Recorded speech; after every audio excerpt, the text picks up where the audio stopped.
pretty small, in a way, place where people could sit. And they probably maybe had that courtroom for that reason, because they wanted to limit the amount of supporters, that's my opinion, that could be there.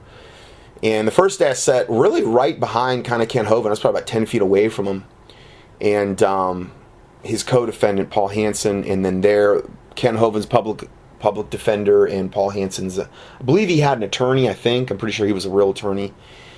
And Paul Hansen, I believe, was the guy in charge of the trusts that were coming into question, had a lot to do with this case. And he got convicted on, I think 1 or 2 counts as well. And so that's another thing to pray about as well.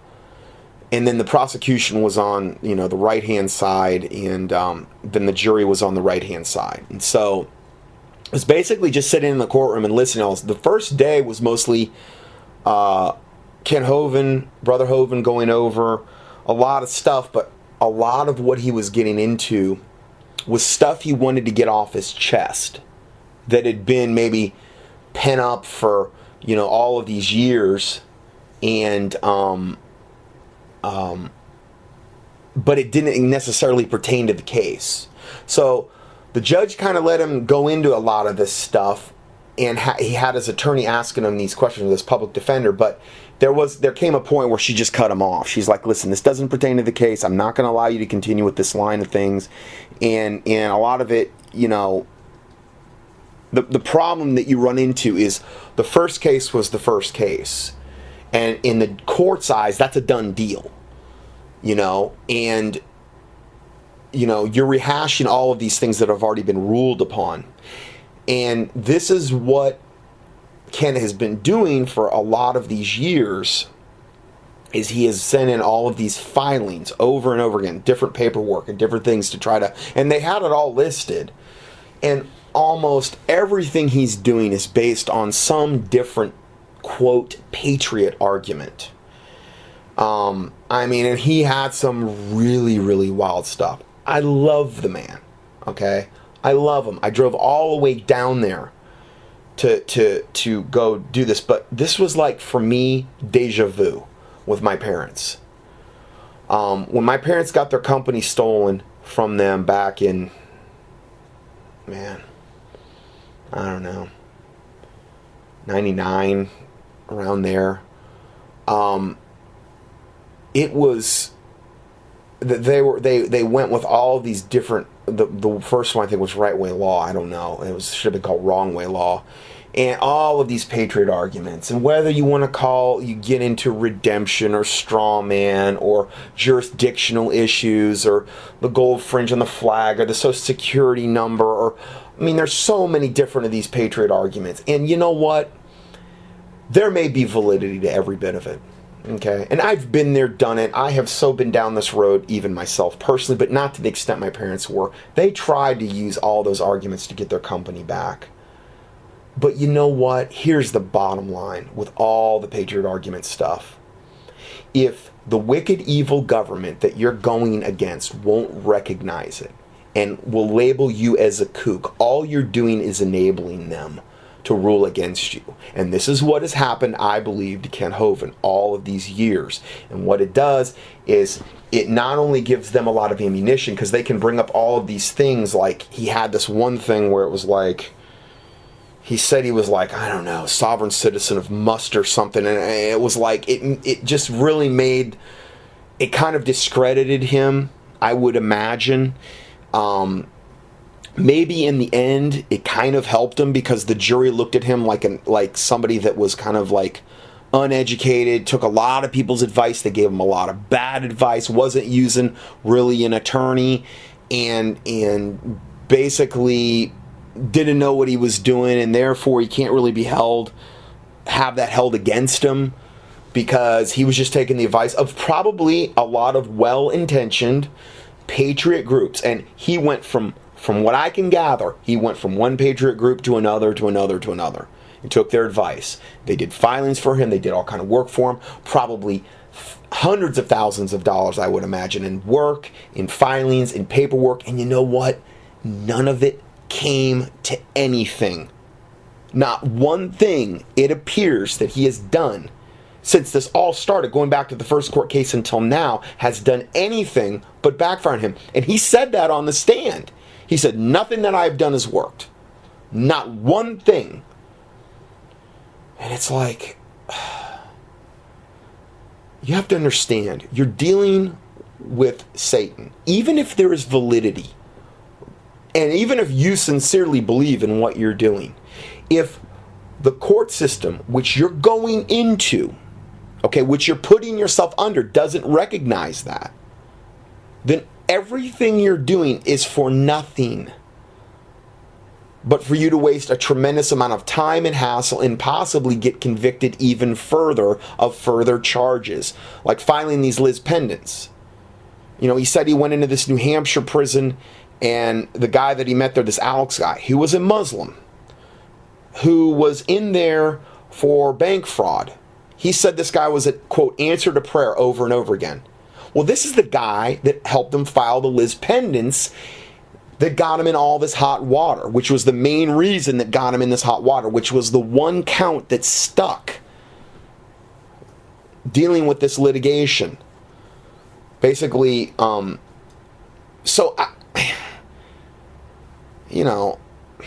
unsaved guy who was convicted of bank fraud, filing these lis pendens, helping him do this, and he's an answer to prayer? He would be out walking the streets now had he not done those. Okay, so again, I love Ken Hovind, okay, I do.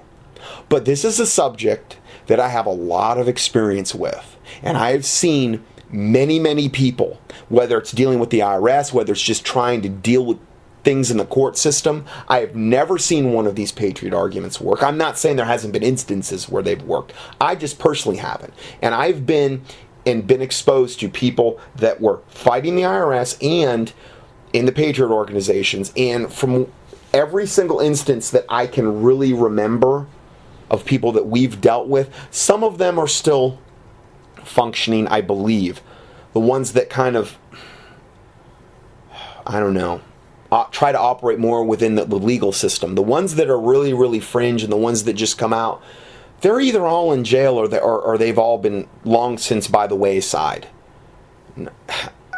I mean, it's been, I can't tell you how many organizations I've seen come and go since I've been exposed to this movement, since I've seen what happened with my parents, and then I'm in this courtroom with Ken Hovind, and I'm hearing all the stuff he's bringing up, and I'm like, oh my word, this is like deja vu.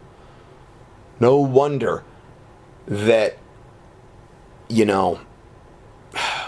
all of this stuff has went down, and he hasn't been able to get any kind of remedy or satisfaction because he's just so went about it the wrong way, as far as I could see. It doesn't even matter if it's valid. It doesn't matter if he's right. If Big Brother government is not going to recognize your argument, and they never do on these things, from my experience, then what good is it going to do you?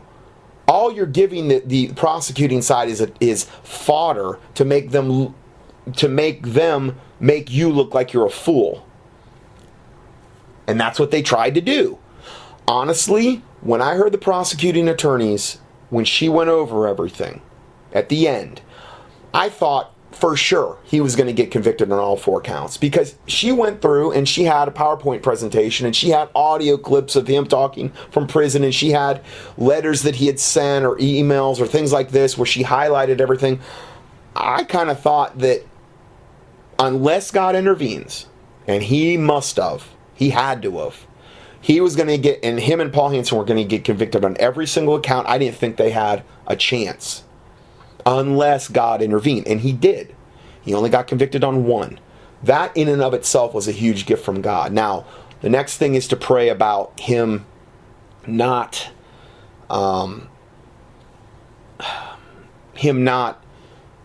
being sentenced to some lengthy sentence, hopefully just to get out of prison.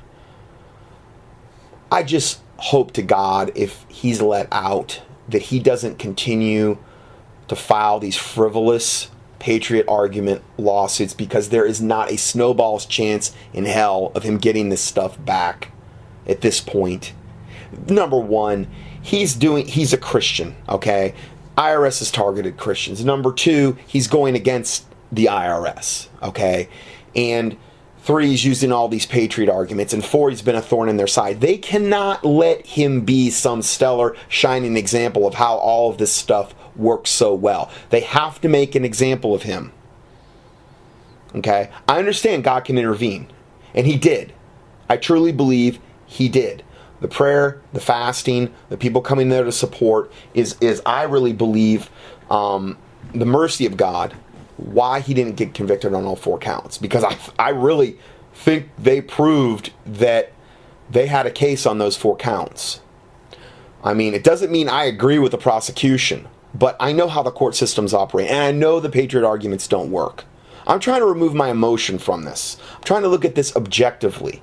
And not just say Ken Hovind was railroaded and this and that. Ken Hovind, there's a lot of stuff he did with these patriot filings that really put him in the hot water that he's in right now. He tried this the first trial and got convicted on like 53 out of the 53 counts or whatever it was. It didn't work the first time. And it's not going to work the second time. And it didn't. And it wound him up in all this hot water. And again, I've seen this happen over and over and over again. So for me, it was somewhat exasperating. I was extremely grateful when I heard the verdict.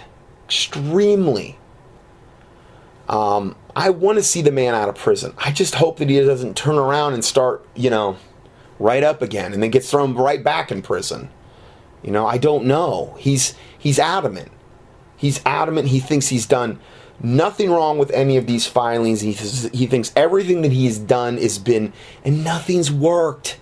And it's failed every time. And that's another admission out of his mouth. I have a different take on it than probably maybe some of the other people. I also have a pretty big perspective on this particular subject. Last time I ever talked to Ken Hovind was on the phone, was kind of right before this all went down. Probably, I don't know, 2004 or whatever. And I can remember right before we hung up the phone that he said, we were talking about the IRS a little bit, and he says, oh, they're nothing. And he told Pastor Adams the same thing when he had a conversation, from what Pastor Adams relayed to me. And I hung up the phone and had a really bad feeling. And I didn't want to say anything to him because I don't want to be disrespectful. But I thought, oh, Brother Kent, you don't understand. They're not nothing. They're pure evil. They are pure evil. And you don't know. And again, if you think that the IRS, the money you're paying into that, goes to run in this country, it doesn't. The Grace Commission that Reagan sanctioned back in the 80s determined that not one dime of what we pay to the IRS for goes to run in this country. Not one dime. There's tons of other ways that we're taxed that does that. I think there was some underestimation there. Underestimating your opponent. Not understanding what they're capable of. Not understanding how corrupt the court systems are. I mean, look at what they did to the guy. They removed him 23 times in his course when he's been in prison these, 8 years or so. He's been in there 100 months. 23 times. That's basically kind of a watered down version of what we would refer to as diesel therapy. Which I know somebody personally they did this to and almost killed him. Where they put you in a bus and they just send you to a different prison. And they keep you shackled in the bus. You get there at midnight and then they take you out. They let you sleep for a few hours and they put you right back on the bus. And they're trying to kill you. Now, I think he had some of that from an intense perspective done to him. But they did it kind of more spread out over like this 100-month period. And a lot of the times that was so that they would take him, get him out of there, and he wasn't able to gather his things up or take his things with him, like when he left from South Carolina, and he had a huge box of his legal documents that he couldn't take with him, and he didn't even get those until, like, I don't know how many months later.